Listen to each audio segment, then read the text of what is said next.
வணக்கங்க. அம்மையார் பட்ஜெட் முடிஞ்சு 20 நாள் கிட்ட ஆயிடுச்சுன்னு நினைக்கிறேன். நம்ம கிளியரா இப்போ நம்மளோட ஆஃப்டர் எஃபெக்ட்ஸை பார்க்கலாம். முதல்ல இந்த சர்க்காருக்கு கூஜா தூக்குறவங்க என்ன சொல்றாங்கன்னா, நியூ டாக்ஸ் ரெஜிம் ரொம்ப சக்ஸஸ்ஃபுல் ஆயிடுச்சு. கவர்மெண்ட்டுக்கு ரொம்ப சக்ஸஸ்ஃபுல்லா நடந்து முடிச்சிடுச்சு. இது பெரிய சக்ஸஸ் அப்படின்னு நினைக்கிறாங்க. இந்த கவர்மெண்ட் என்ன பண்ணாங்கன்னா, புது டாக்ஸ் ரெஜிம்ல அப்ளை பண்ணுறவங்க மட்டும்தான் ஜூலை 31க்கு அப்புறம் கட்ட முடியும். ஃபைன் போட்டு இந்த டேக்ஸ் ரெஜிமில் இருக்க முடியும். ஓல்டு டேக்ஸ் ரெஜிமில் இருக்கிறவங்க ஜூலை 31 முடிக்கணும் அப்படின்னு முதல் குண்டை தூக்கி போட்டாங்க. ரெண்டாவது குண்டு என்னென்னா, ஸ்டாண்டர்ட் டிடக்ஷன்ஸுங்கிறத 75,000 ரூபாய்க்கு நியூ டேக்ஸ் ரெஜிமில் தான் கொடுத்தாங்க. பழைய டேக்ஸ் ரெஜிமில் இருந்தீங்கன்னா 50,000 ரூபா தான். அதுக்கப்புறமா 7 லட்ச ரூபா வரைக்கும் புது டேக்ஸ் ரெஜிமில் நீங்கள் சம்பாதிச்சிங்கன்னா டேக்ஸ் கிடையாதுன்ட்டாங்க. அதாவது 55,000 ரூபா வரைக்கும் இருந்தது, 57,000 58,000 ரூபா வரைக்கும் நீங்கள் இருந்தீங்கன்னா உங்களுக்கு டேக்ஸ் கிடையாது. அப்போ அந்த மினிமம் டிடக்ஷனை 3 லட்ச ரூபாய்க்கு ஏன் ஆக்கினாங்கன்னா, நீங்கள் 7,01,000 ரூபா சம்பாதிச்சிங்கன்னா 3,75,000 ரூபாய் வரைக்கும் டேக்ஸ் கிடையாது. மீதியிலேருந்து பிளைண்டாக டேக்ஸ் போடுவாங்க. அதுலேயும் ஸ்லாபை ட்வீட் பண்ணது வெறும் நியூ ரெஜிமில் தான் ட்வீட் பண்ணியிருக்காங்க, ஓல்டு ரெஜிமில் ட்வீட் பண்ணல. இப்போ நீங்கள் 7 லட்ச ரூபாய்க்கு மேலே ரூபா சம்பாதிக்கிறீங்க, டேக்ஸ் கட்டியே ஆகணும்னா நீங்கள் சிம்பிளாக 17,500 ரூபா உங்கள் டேக்ஸ் குறையும், போன வருஷத்துக்கும் இந்த வருஷத்துக்கும். அதுதான் இந்த டேக்ஸ் தத்துவமே. அதனால் புத்திசாலித்தனமாக இன்சென்டிவைஸ் பண்ணுறது, இது சார்லி மக்கள் நம்மளுக்கு சொல்லி கொடுத்துருக்குறாரு மென்டல் மாடலில். ஏதாவது நீங்கள் இன்சென்டிவைஸ் பண்ணால் மக்கள் அதை தான் பண்ணுவாங்க. ஸோ நீங்கள் இன்சென்டிவைஸ் பண்ணிட்டீங்கன்னா மக்கள் அதில் தான், அது பின்னாடி தான் போவாங்க. ஆல்ரெடி 72% மக்கள் அது பின்னாடி போயிட்டாங்க. இன்னும் வருங்காலத்தில் அது ஜாஸ்தி ஆகிடும். கடைசியில் ஒரு 85 தாண்டினோன்னே என்ன பண்ணுவாங்கன்னா, ஓல்டு டேக்ஸ் ரெஜிமே கிடையாதுன்னு சொல்ல போகிறாங்க. இதை நான் கரடியாக உங்கள்கிட்ட கத்திக்கிட்டு இருந்தேன். அதே மாதிரி உங்களுக்கு சாவரின் கோல்டு பாண்டை பற்றி என்னெல்லாம் ப்ராப்ளம் இருக்குது மற்ற பல சேனலில் பேசிட்டேன். சில பேர் என்ன சொன்னாங்க, நாங்கள் கடைசி வரைக்கும் வச்சுருந்தோம்னா எங்களுக்கு 9% நஷ்டம் ஆனாலும் பரவாயில்ல, எங்களுக்கு கேபிட்டல் கெயின்ஸ் கிடையாதுன்னாங்க. ஐயா, இந்த பட்ஜெட்டோட ஃபைன் பிரிண்ட் படித்து கேபிட்டல் கெயின்ஸ் இல்லாமல் இருக்கலாம். எல்லா சட்டையும் மாற்றின மாதிரி அடுத்த வருஷம் அந்த சட்டத்தை மாற்றி அடுத்த வருஷம் வரதுலேருந்து கேபிட்டல் கெயின்ஸை பிடுங்கணும்னு சொல்லுவாங்க. ஏன்னா எந்த கவர்மெண்ட்டும் 20% கடன் வாங்குறதுக்கு பிடிக்காது. ஆல்ரெடி இப்போ பல இடத்துல என்ன சொல்கிறாங்கன்னா, சாவரின் கோல்டு பாயிண்டை மேடம் இனிமேல் போட போகிறதில்ல அப்படின்னு சொல்லிட்டாங்க. இது வரைக்கும் நான் வச்ச ப்ரெடிக்ஷன் தான் முக்கால்வாசி கரெக்டாக இருக்குது. இந்த டிமானிட்டைசேஷனுக்கு தான் நான் நன்றி சொல்லணும். ஏன்னா டிமானிட்டைசேஷனில் தான் நம்ம அகேன்ஸ்ட் தி கிரெயின் பேசி நான் சொன்னது உண்மைன்னு ஆயிடுச்சு. அதே மாதிரி இப்போ இதில் என்னெல்லாம் ப்ராப்ளம் வரப்போகுதுன்னு, இந்த அரசாங்கம் எப்படின்னா முதல்ல ஆக்ஷன் பண்ணிவிட்டு அதுக்கப்புறம் பின்னாடி யோசிக்கும். டிமானிட்டைசேஷனு, ஜிஎஸ்டி, இப்போ இந்த நியூ டேக்ஸ் ஸ்கீம். ஒரு 10 வருஷம் கழித்து நீங்களும் நானும் இது மாதிரி பேசிகிட்டு இருக்கிறச்ச உங்களுக்கு புரியும். இன்றைக்கி புரியாது. என்ன மேட்டர்னா, கவர்மெண்ட் வெறும் கடன் டைரெக்டாக மார்க்கெட்டில் மட்டும் வாங்காது. கவர்மெண்ட்டு பலவிதமாக உங்கள்கிட்ட கடன் வாங்கும். அதில் post office small saving scheme, national saving certificate, Kisan Vikas Patra, Sukanya Samriddhi. என்கிட்ட நான் பிளானிங் வரைச்ச எல்லாரும் நான் சுகன்யா என் பொண்ணு குழந்தைகளுக்கு ஏதோ அது கவர்மெண்ட்டு டோலிங் அவுட்டு கொடுக்குற மாதிரி நினச்சிக்கிட்டு நான் சுகன்யாவில் கவர்மெண்ட்டுக்கு போடுறேன். பேசிக்காக கம்மி வட்டியில் கவர்மெண்ட்டுக்கு கடன் கொடுக்குறீங்க. அது நீங்கள் இவ்வளோ வருஷத்துக்கு எடுக்க முடியாது.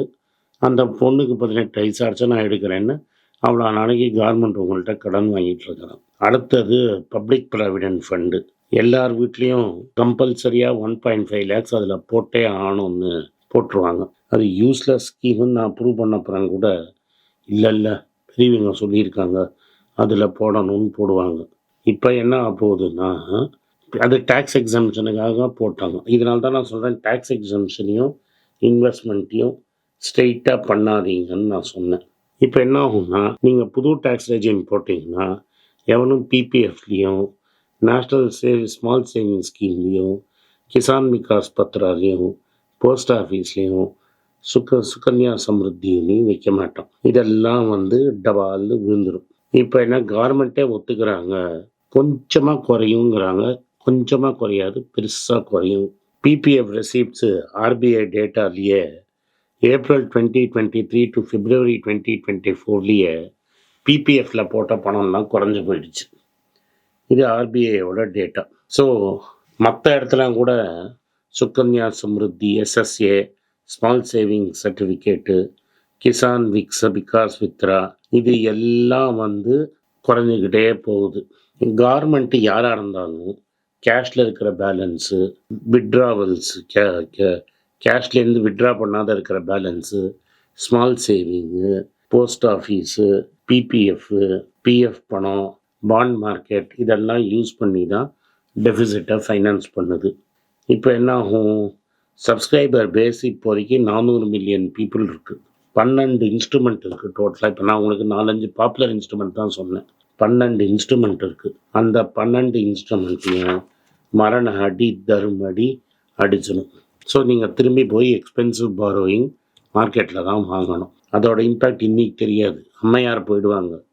10 வருஷம் கழிச்சு அவன் ஃபைனான்ஸ் மினிஸ்டராக இருக்கானோ அவனுக்கு தான் விழும். அப்போ பாண்ட் மார்க்கெட்டில் வட்டி ஜாஸ்தியாக இருந்தால் அங்கே போய் தான் எடுக்கணும். ஏன்னா ரெகுலர் ஃப்ளோ ஆஃப் ஃபண்ட்ஸு அவங்களுக்கு வராது.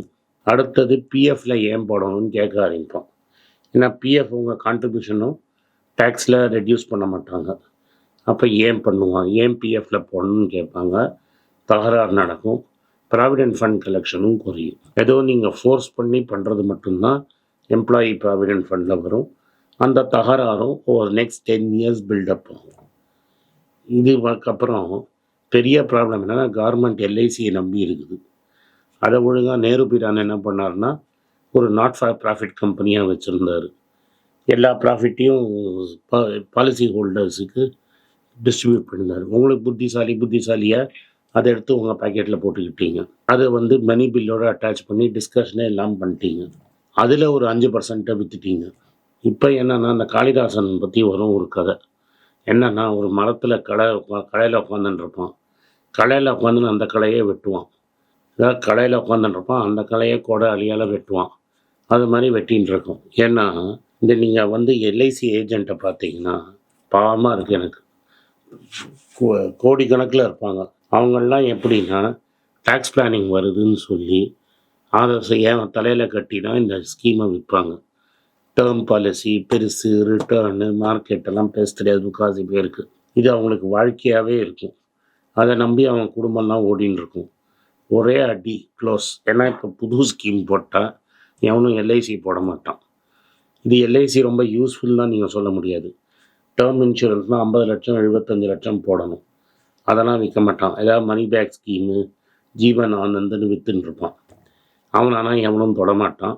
அந்த வீட்டிலலாம் லைட்டு இதில் கேஸில் லைட்டு ஏற்றி சாப்பாடு சாப்பிட்றத அவன் வயிற்று பழப்பில் மண்ணெல்லி போட்டாச்சு. அதாவது வெள்ளைக்காரன் சொல்லி கொடுத்த படிப்பை கூட்டின்னு வந்துட்டு இந்த சர்தாஜி ஏன் இதெல்லாம் பண்ணலைன்னு உங்களுக்கு முன்னாடியே தெரியாமல் நீங்கள் பாட்டுக்கு இது பண்ணிட்டீங்க. இப்போ என்ன ஆகும்னா, எல்ஐசியோட கார்பஸ் குறைய ஆரம்பிச்சிடும். இன்னொரு 5 வருஷத்தில் பார்த்தீங்கன்னா எல்ஐசியில் இருக்கிற கார்பஸ் குறைஞ்சிரும். ஏன்னா புது பாலிசி வராது எல்ஐசியில், பழைய பாலிசி வெளில போக ஆரம்பிக்கும். அது 5லேருந்து 10 வருஷத்தில் தெளிவாக தெரியும். எல்ஐசியில் பணம் போட்டவனும் காலி, எல்ஐசியும் காலி. இப்போ சத்தியம் மாதிரி நாளைக்கு ஒரு பெரிய ப்ராப்ளம் வந்ததுன்னா, எல்ஐசியில் இருந்த பணத்தை போட்டு காப்பாற்றி பேலன்ஸ் பண்ணிகிட்டு இருந்தோம் இன்ஃப்ராஸ்ட்ரக்சர் இன்வெஸ்ட்மெண்ட்டுக்கு. இவரோட கவர்மெண்ட்லேயே, தெய்வப்பிரவியின் பழைய கவர்மெண்ட்லேயே ஒரு ரயில்வே மினிஸ்டர் எல்ஐசி ஃபைனான்ஸ் பண்ணணும்னு. நீ பானையை போட்டு உடச்சாச்சுன்னா அப்புறம் எங்கேருந்து ஜட்டியில் பானை இருக்கும், பானையை உடச்சிட்டு. ஸோ ஒரு நாட்டுக்கு யூஸ்ஃபுல்லாக இருந்த பூல் ஆஃப் கேஷையும் காலி பண்ணிட்டீங்க, ஒரு கம்பெனியும் காலி பண்ணிட்டீங்க, பல கோடி பேரோட வாழ்க்கையும் எல்லாம் மண்ணள்ளி போட்டாச்சு. இனிமேல் எல்ஐசி ஏஜென்ட் வாழ்க்கை கோவிந்தோ தான். பல பேருக்கு என்ன கண்டா கோபம் வரும். பட் உண்மையை உறக்கி சொல்லணும். இது பெரிய ப்ராப்ளம் என்னென்னா, நம்ம ஊரில் இப்போ பென்ஷனையும் காலி பண்ணிட்டீங்க. அதனால் டிஃபைன்டு பென்ஷன் ஸ்கீமு 2004க்கு அப்புறம் எவன் சேர்ந்தாலும் கிடைக்காது. அவனுக்கு சேவிங்ஸே வேணாம், ஜாலியமாக செலவு பண்ணுன்னு சொல்லி கொடுத்துட்டீங்க. அவனும் செலவு பண்ணுவான். அதனால் சேவிங்ஸே இல்லாமல் வரதை செலவு பண்ணிட்டு ஜாலியாக இருப்பான். கடைசியில் பார்த்தீங்கன்னா கையில் ரிட்டையர் ஆகிற சமயத்தில் ஒன்றுமே இருக்காது, கையில் பாத்திரம் தான்.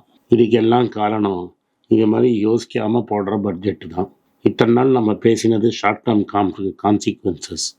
இன்றைக்கி நீங்கள் பார்க்குறது லாங் டேர்ம் கான்சிக்வன்சஸ். பார்க்கலாம், திருத்த முடியுதான்னு பார்ப்போம். ஒரு இன்சென்டிவ் இல்லைன்னா எவனும் சேர்க்க மாட்டான். நன்றி, வணக்கம். உங்களுக்கெல்லாம் தெரியும், ரீசெண்டாக மீடியாவில் பார்த்துருப்பீங்க, ஏன்னா தமிழ்நாடு காங்கிரஸ் கமிட்டி ஊடக பிரிவு தலைவராக அப்பாயிண்ட் பண்ணியிருக்காங்க. ஸோ பொலிட்டிக்கலாக என்னோட வியூஸ் என்ன அப்படின்னு நீங்கள் ட்விட்டரில் ஃபாலோ பண்ணணும்னு நினச்சிங்க, @AnandS1967 என்னை ஃபாலோ பண்ணுங்கள். என்னோட real original ID, Twitter ID for politics அதுதான். ஸோ பாலிட்டிக்ஸ் சம்மந்தப்பட்ட என்னோட எல்லா ஒப்பீனியன்ஸ், வியூஸ் எல்லாமே அதில் வரும். அதில் ஃபாலோ பண்ணுங்கள். நன்றி, வணக்கம்.